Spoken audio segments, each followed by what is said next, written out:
তো হযরত এই জগতে যেহেতু আসছেন, অনেক আলেম পাবেন যারা দেখবেন যে এই ধরনের কথা বলে থাকে যে আমরা জাদুগুলো কোরআন দিয়ে কাটতে পারি না, বা আমাদের ওইরকম আমল কিনা ভালো না, যার কারণে আমরা কোরআন থেকে ওইরকম ফায়দা অর্জন করতে পারি না। আচ্ছা, আমার আমল ভালো না, এর জন্য আমি কি মন্ত্রের সাহায্য নিতে হবে, অন্য অন্য বিষয়ে সাহায্য নিতে হবে? না, আমাদের করণীয় হলো আমল আর বেশি করা। অথচ দেখেন আল্লাহ তাআলা কোরআনে কি বলছে, ওই যে বললাম ওয়ালা ইউফলিহু সাহিরু হাইসু আতা, যে জাদুকরেরা কখনোই কি হবে না, সফল হবে না। এটা কার কথা বলেন? আল্লাহ তাআলার কথা না? এটা কে বলছে? আল্লাহ তাআলাই তো বলছে। অপরদিকে আল্লাহ তাআলা কি বলছে? ওয়া নুনাজ্জিলু মিনাল কোরআন, যে আমি কোরআনকে কি করছি, অবতীর্ণ করছি, নাজিল করছি। কেন? মা হুয়া শিফাউন ওয়া রাহমাতুল লিল মুমিনিন, মুমিনদের জন্য সেবা স্বরূপ। ঠিক আছে, কিন্তু এখন বিভিন্ন মুদাব্বির আপনাকে বিভিন্ন অজুহাত দিয়া কোরআন থেকে সরানোর চেষ্টা করবে। হ্যাঁ, যখন জাদুর ক্ষেত্রে আসবে তখন দেখবেন অনেক মুদাব্বিরকে আমরা বলতে শুনি, নামি দামি মুদাব্বিরকে আমরা বলতে শুনি যে কোরআন থেকে ফায়দা অর্জন করা কঠিন হয়ে যায়।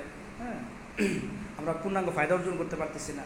যেখানে আপনি মহান রবের কালাম থেকে ফায়দা অর্জন করতে পারবেন না, সেখানে আপনি কী দ্বারা ফায়দা অর্জন করবেন বলেন? অথচ এই আয়াতে, এই কোরআনের বিষয়ে আল্লাহ তাআলা বলছেন যে এটা মুমিনদের জন্য শেফা। আল্লাহ রাসূল বলছেন সূরা ফাতিহা সকল রোগের শেফা, আপনি পাঠ করেন নাকি? আপনি পাঠ করেন। কিন্তু এখন তারা একটু ঘুরে বলে যে জাদুকর জিনগুলো বা অন্য অন্য ক্ষেত্রে আমরা কিন্তু ব্যর্থ হয়ে যাই। এটা তাদের বক্তব্য যে আমরা জাদুগুলো ওইরকমভাবে কাটতে পারতেছি না। অথচ আল্লাহ তাআলা কি বলেন? ওয়ালা ইউফলিহু সাহিরু হাইসু আতা, জাদুকরেরা কখনোই সফল হবে না। আল্লাহ তাআলা এরকম তাগিদ দিয়ে বলার কি প্রয়োজন আছে? আল্লাহ তাআলা স্পষ্ট বলেই দিছে যে তারা কখনোই কী হবে না, সফল হবে না। তাহলে এরপরে আমরা যাই, মানে হচ্ছে কি, আমরা কোরআনকে ওইরকমভাবে ধরতে পারি না, আমাদের বুঝ শক্তিটা ওইরকম পর্যন্ত হয় না।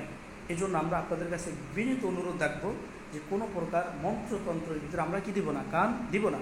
কারণ আমরা বলেই দিচ্ছি যে ঈমান হলো আমাদের জন্য একটা ঢাল, যে ঈমান না থাকলে কোনো নবীও কোনো ব্যক্তির বিষয়ে সুপারিশ করতে পারে না। যেমন আল্লাহ রাসূলের চাচার যে বিষয়টা আছে, মৃত্যুর সময় বললেন যে আপনি আমার কানে কানে বলেন, একবার বলেন যাতে শুধু আমি শুনি, তাহলে আমি আপনার জন্য সুপারিশ করতে পারবো। তাহলে বোঝা গেল ঈমান এত বড় মূল্যবান সম্পদ।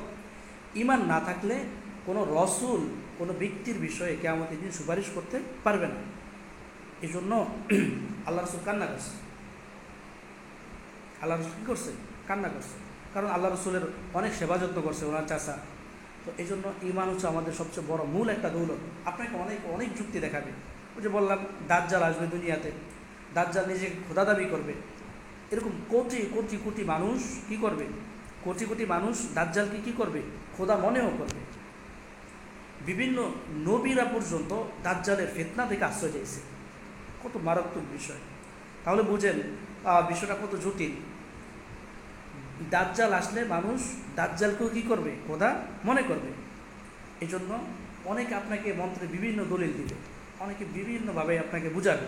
ঠিক আছে, এই সমস্ত মন্ত্রতন্ত্রের পিছনে কখনোই কী দিবেন না, কান দিবেন না। সবসময় দুইটা কথা খেয়াল রাখবেন। এক নম্বর হলো ওয়া নুনাজ্জিলু মিনাল কোরআনি মা হুয়া শিফাউন ওয়া রাহমাতুল লিল মুমিনিন, যে আল্লাহ তাআলা বলছে কোরআন শেফা, এটা মুমিনদের জন্য শেফা স্বরূপ, এটাই সত্য, এটাই চূড়ান্ত।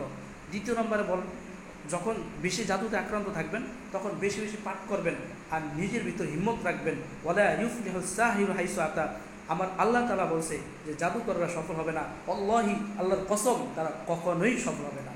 যেহেতু আমার মহান রব আল্লাহ তাআলা বলছেন তারা কি হবে না, সফল হবে না, তাহলে আসলেই বাস্তবতা এটাই যে তারা কখনোই কী হবে না, সফল হবে না। কিন্তু আমাদের ইয়াকিন, বিশ্বাস অটুট এবং মজবুত থাকতে হবে।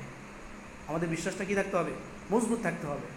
এই জন্য আমাদের আমল করতে হবে, গুণামুক্ত থাকতে হবে।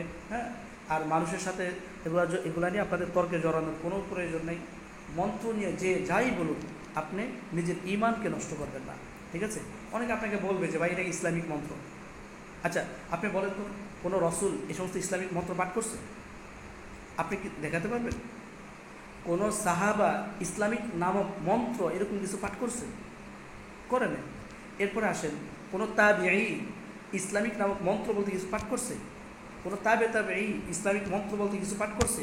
কোনো আইম্মায়ে মুজতাহিদিন, হ্যাঁ, সালফে সালেহিন যারা আছে, এরা কি কখনো এগুলো পাঠ করছে?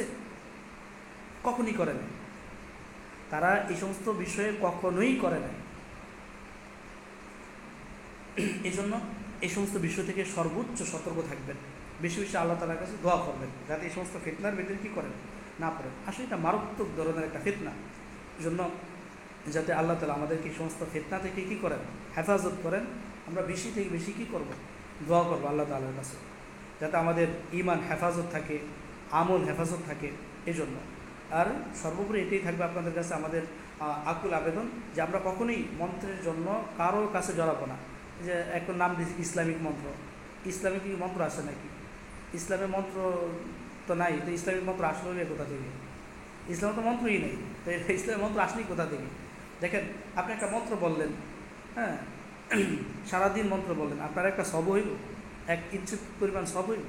আপনি করেন না আলহামদুলিল্লাহ রাব্বিল আলামিন, সকল প্রশংসা সৃষ্টি জগতের মহান রব আল্লাহ তাআলা। সকল প্রশংসা কার জন্য? আল্লাহ তাআলার জন্য, যিনি কি সমগ্র পৃথিবীর কি রব,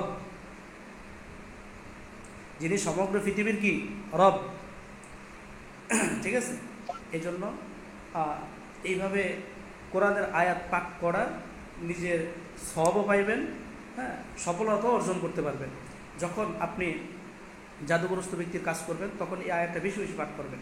ওয়ালা ইউফলিহুস সাহিরু হাইসু আতা, ওয়ালা ইউফলিহুস সাহিরু হাইসু আতা। যত বড় জাদু হোক না কেন, জাদু যত বড়ই হোক না কেন, ইনশাআল্লাহ ইনশাআল্লাহ আল্লাহ তাআলা আপনাকে অবশ্যই অবশ্যই অবশ্যই সফলতা দান করবে। ঠিক আছে, এরপরে এই আয়াতের পাশাপাশি আরও একটা আয়াত পাঠ করবেন। ওই আয়াতটাও আমি বলে দেব ইনশাআল্লাহ। ওই আয়াতটা যদি পাঠ করেন ইনশাআল্লাহ জাদু যত বড়ই হোক না কেন তাৎক্ষণিকভাবে জাদুটা কেটে যাবে, চাই সেটা চালানের জাদু হোক বা যেই কোনো জাদুই হোক। ঠিক আছে, এই জন্য ইনশাআল্লাহ আমরা এই সমস্ত বিষয় থেকে সর্বোচ্চ কী করব, সতর্কতা অবলম্বন করব।